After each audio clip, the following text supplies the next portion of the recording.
Good evening. আর আজকে সন্ধেবেলায় বেরোচ্ছি কারণ ফেব শেষ হয়ে যাচ্ছে আর পুরো ফেবটাই আরিয়ানের কোথাও শরীর খারাপ, মাথা খারাপ, কান খারাপ, পেট খারাপ, ঠান্ডা লেগেছে, নানা রকম কিছুর মধ্যে গেল।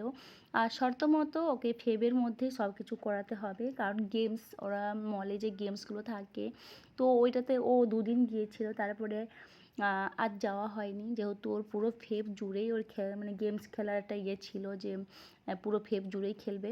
তো ওই জন্য আজকে বেরিয়ে পড়লাম। আর ও নিচে খেলতে গিয়েছিল, খেলে এসে বাড়িতেও খেলছে। আমি সন্তাইকে জিজ্ঞেস করছি আমাকে কেমন লাগছে, সন্তাই বলছে ভালো লাগছে। কিন্তু ব্যাগটা, আমি বললাম ব্যাগটা কি মানাচ্ছে এর সাথে, আমি আর বড় ওটা সাইজের ব্যাগ নিতে চাইছি না, এর সাথে একটা বড় সাইজের ব্যাগ নিলেও বেশ ভালো লাগে, কিন্তু আমার আর একদমই ইচ্ছে করছে না বড় সাইজের ব্যাগ নিতে। তো ওটাই সন্তাইকে জিজ্ঞেস করো, সন্তাই বললো হ্যাঁ ভালো লাগছে, ঠিক আছে চলো। তো আমরা কোথায় যাব এটা আমাদের কোনো প্ল্যান ছিল না। একটা প্ল্যান ছিল যে আমরা একটু তাড়াতাড়ি যদি বেরোতাম মানে দিনের আলোতে, তাহলে একটা অন্য একটা জায়গা যেতাম। আর এই মলটা হচ্ছে আমাদের বাড়ি থেকে 7-8 কিলোমিটার দূরে। তো আমরা ওয়েট করছি, সন্তায় এখন কার্ড কিনতে গেছে, আমরা যে গেমস করবো তো সেইগুলোর আর কি কার্ড একটা বানাতে গেছে। তো 1000 টাকার মধ্যে মানে 1000 টাকার নিচে কিন্তু কোনো এখানে কিছু কার্ড বানানো যায় না, মানে 1000 টাকা মিনিমাম করতে হবে বা ম্যাক্সিমামটা।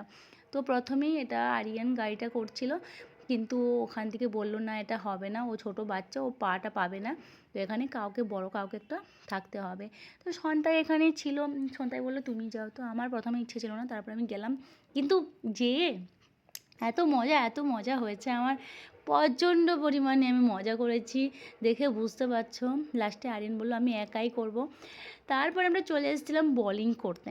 বোলিংটা তো হেভি মজা হয়েছে, কিন্তু এখানে বোলিংয়েও হচ্ছে ওই 350 করে, যেহেতু আমাদের 1000 টাকার একটা মিনিমাম তো কাটা ছিল, তো আমাদের বোলিং আর এইগুলো সব হয়ে গিয়েছিল।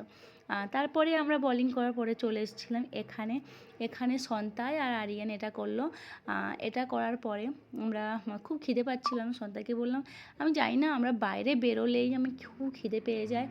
তো সন্তাইকে বললাম চলো খেলা টেলা পরে হবে, আগে কিছু খেয়ে আসি।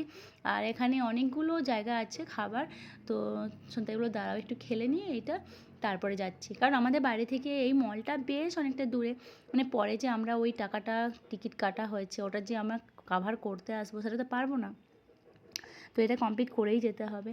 তো মোটামুটি এটা কমপ্লিট হয়ে যাওয়ার পরে আমরা চলে যাচ্ছিলাম, আমরা যেখানে গাড়ি পার্কিং করেছি তো চলে এসেছিলাম গাড়ি পার্কিংয়ের কাছে।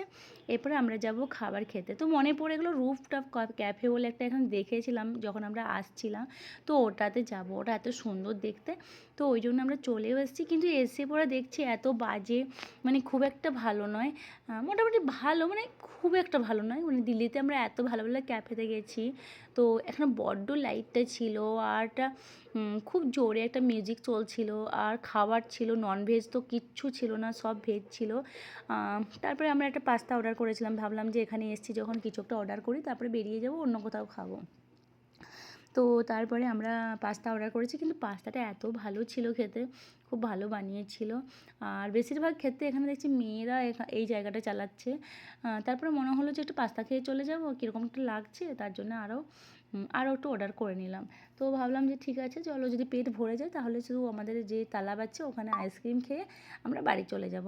তো এটা ডিসিশন লাস্টে হলো। তারপরে বাবা ফোন করলো আর আমাদের বাইরে বেরোনোও হলো না, এটাতেই আমরা খেয়ে নিলাম, খেয়ে পেট ভরে গেল। এরপরে চলে এসলাম আইসক্রিম খেতে। বড় তালাবের ওখানে কিন্তু অনেক ভালো আইসক্রিম পাওয়া যায়, আমরা প্রায় দিনই আমার যখন আইসক্রিম খেতে ইচ্ছে করে এখানে চলে আসি।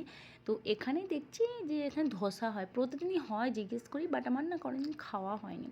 পিৎজা ধোসা, জিনি ধোসা, কত ধরনের পাওয়া যায়। তো আমরা দুটো অর্ডার করেছিলাম, সেটা হলো জিনি ধোসা আর পিৎজা ধোসা। যদিও আমাদের পেট ভরে গিয়েছিলো, খুব একটা পেটে জায়গা ছিল না, তাও আমাদের মানে ওই আর কি চোখের দেখায় খিদে পায় এরকম হয় না, তো আমরা আরও অর্ডার করে ফেলেছি, লাস্ট আর খেতে পাচ্ছিলাম না। তো সন্তাইকে বললাম বাড়ি নিয়ে চলে যাবো, কালকে খাবো। সন্তাই বললো না এটা আবার কী করে হয়, এইসব ধোসা আবার কী করে বাড়িতে নিয়ে যাওয়া যায়। যাই হোক, কিন্তু ধোসাগুলো দেখতে এত সুন্দর, খেতেও কিন্তু ভালো ছিল। আমরা যেহেতু ভরা পেটে খেয়েছিলাম বলে খুব একটা ভালো লাগছিল না, ভালো লাগছিলো মানে ভরা পেটে খেলে হয় না, এতটা টেস্ট লাগে না। তো ঠিক করেছি পরের দিন এসে খাবো, শুধুমাত্র ধোসা খেতেই আসবো। তারপরে আমরা এখানে খাওয়ার পরে আইসক্রিম খেলাম, আইসক্রিম খেয়ে আমরা বাড়ি চলে এসেছিলাম। আর তালাবের ওখানে একটু বসেছিলাম, আর তালাবটা এত ভালো তোমাদেরকে অনেকবার আমি দেখিয়েছি, এইবার আর ভিডিও করিনি। Tata bye.